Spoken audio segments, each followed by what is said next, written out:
Bonjour à tous, bienvenue dans ce nouveau crash test. Je suis très heureux de vous retrouver. Cette semaine, je vais essayer une machine qui est censée nous aider à faire nos propres donuts à la maison. J'ai envie de voir ce que ça donne, si ça vaut vraiment le coup d'en acheter une, et je vous propose qu'on commence tout de suite. Ça s'appelle donc Donut Bakery et ça vient de la marque Simeo qui fait plein d'appareils dans le même genre. On va découvrir ensemble ce qu'il y a à l'intérieur. Effectivement, ça se présente comme ceci. On a la notice d'utilisation, une seringue avec des douilles pour faire de la décoration, un support de présentation, un récipient pour mettre des décorations et bien évidemment la machine. Comme d'habitude, il y a 50 tonnes de plastique, on dirait une sorte de gaufrière et à l'intérieur, nous avons bien évidemment nos moules à donuts qui sont vraiment tout petits. Apparemment, ça fait cuire les donuts en 5 minutes, donc c'est super rapide. Il précise que lors de la première utilisation, il risque d'y avoir de la fumée. C'est pas très rassurant. Et il nous donne des recettes pour les donuts. On va donc préparer ça tout de suite. Du coup, j'ai décidé de suivre la recette classique qu'il propose. Enfin, classique. Oui et non, parce que normalement des donuts, ça ne se cuit pas dans une machine comme celle-ci, mais plutôt dans un bain d'huile. Du coup, voilà, c'est du classique américain, on va dire. Et comme vous le savez, je suis un peu le roi du fail. Du coup, j'ai décidé de me lancer un défi dans cette vidéo, ne faire aucune gaffe. Je vous mets ici un sondage, à vous de me dire si vous pensez que je vais réussir ou non ce challenge. Je vais commencer par les ingrédients secs. Si vous cherchez tous les détails, ils sont dans la description. Donc la farine, le sucre, ensuite il nous faut une cuillère à café de sel, voilà, un peu de bicarbonate, et également de la levure chimique. Voilà. Donc là, on a tous les ingrédients secs. Merde. J'en ai renversé un peu, mais ça compte pas trop, c'était en vidéo. On mélange. L'idée, c'est d'avoir quelque chose d'un peu homogène, évidemment.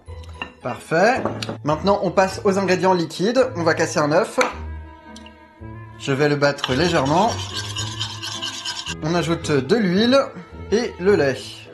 On verse ça dans notre contenu sec et encore une fois on va venir mélanger pour obtenir une pâte homogène. Alors je sais qu'on peut utiliser un fouet pour que ce soit plus simple, mais je l'ai encore oublié. Franchement, j'ai pas pris trop de risques en me lançant dans ce défi, cette recette est vraiment super simple à faire. Ok, super, notre pâte est prête, on va pouvoir tester la machine. Voilà, on va la mettre ici et je vais mettre un peu d'huile qu'il me reste à l'intérieur des moules pour éviter que ça accroche tout à l'heure. Maintenant, je peux la brancher. Parfait. On a un voyant rouge qui s'est allumé et bien évidemment, lorsque ce sera prêt, ça passera au vert.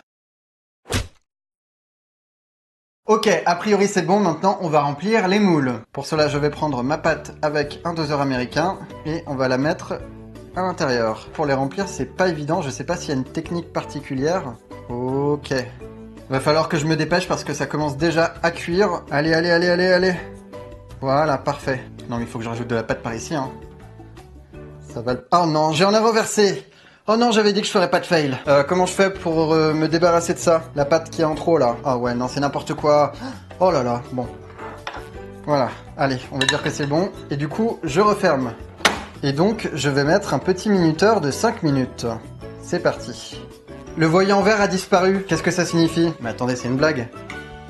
Ah, ça s'est rallumé. Ok, pourquoi pas. Je vais mettre ça de côté en attendant. Ah! Oh là là! Oh, je me suis pris le pied dans le câble. Alors là, c'est vraiment n'importe quoi. Faut que je fasse attention.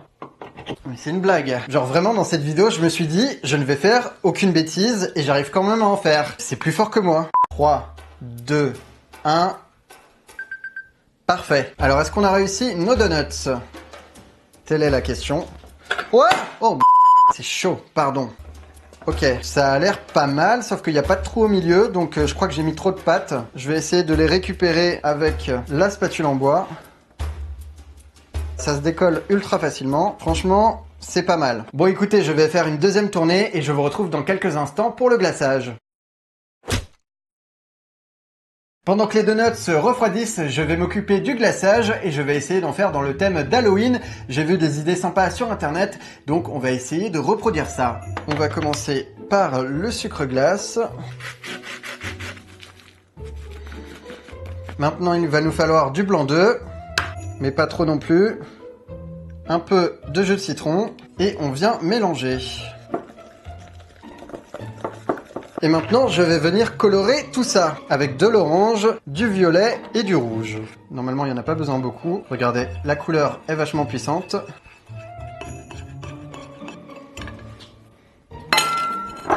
Oh, holy shit! J'ai fait une bêtise. Oups. Je m'en suis mis dessus. Bon, la vidéo sans galère, c'est pas pour aujourd'hui. Mon t-shirt qui est tout neuf s'en souviendra. Et maintenant, le rouge. Magnifique. Je vais m'essuyer. Ah non, c'est une cata. Bon, je ne pourrais pas faire mieux. C'est vraiment n'importe quoi cette vidéo. Et maintenant, on passe aux donuts. J'ai récupéré mes donuts, honnêtement ils sont pas mal, sauf que je n'ai pas réussi à avoir un trou au milieu, du coup je vais les faire moi-même. Et pour cela, rien de mieux que le support qui est fourni avec. Voilà, bah c'est magnifique. Franchement ils sont super jolis, j'adore. Ça donne envie. Je vais récupérer mon colorant orange, et c'est parti. Est-ce que le trou va se former au milieu? J'espère. Pour l'instant c'est pas gagné. Un deuxième, voilà. On va passer au violet. Parfait. Alors celui-là, pour le coup, il a le trou. En décoration, je vais mettre des Smarties. Voilà. Bon ça par contre, je ne sais pas trop à quoi ça sert, puisque en général, les confettis qu'on achète, elles sont déjà dans des boîtes comme ça, donc pas vraiment d'utilité. Et pour ce qui est de la seringue, on va essayer, mais je ne vois pas trop ce que ça fait dans un kit à donuts. Oui, je remplis ça avec un couteau, mais écoutez, c'est pas grave. L'important, c'est que ça fonctionne. On va s'entraîner sur celui-ci. Ouais, je vois pas trop l'intérêt. Ouais, j'ai l'impression de faire n'importe quoi. Non mais c'est moche en fait. C'est pas fait pour le glaçage. On va oublier les rouges, même s'ils sont sans doute très bons. Et voici donc le résultat des donuts fait avec la machine Simeo. Au niveau esthétique, honnêtement, je suis plutôt fier. Ils ont l'air vraiment réussis. Après, est-ce qu'ils sont bons? C'est ce que nous allons voir tout de suite. Je vais prendre celui-là. J'avais peur qu'ils soient trop secs, comme ils sont vraiment petits, mais en fait non, ça va. Ils sont moelleux et tout. L'intérieur est juste cuit comme il faut, franchement c'est top. C'est une réussite. C'est l'heure du bilan à propos de cette machine à donuts. Honnêtement, je ne m'attendais pas à ce que ce soit aussi simple. Là, il n'y a pas grand chose à dire. Je pense même que c'est le crash test qui a été le plus fluide depuis le début de mes vidéos. Les accessoires sont sympas, bien que dispensables. Mais voilà, ça fait le job. On a de bons donuts à la fin. Il n'y a pas de galère. Donc écoutez, c'est un crash test validé. Voilà, c'est tout pour aujourd'hui. Je tenais à remercier toutes les personnes qui ont acheté mon livre cette semaine. À l'heure où je parle, il est numéro 1 des ventes sur Amazon dans sa catégorie. Donc c'est juste incroyable. Continuez à me taguer sur Instagram et Twitter si vous l'avez reçu chez vous. Et quant à moi, je vous dis à la semaine prochaine pour de nouvelles aventures. Au revoir. Bon par contre, j'ai raté mon défi.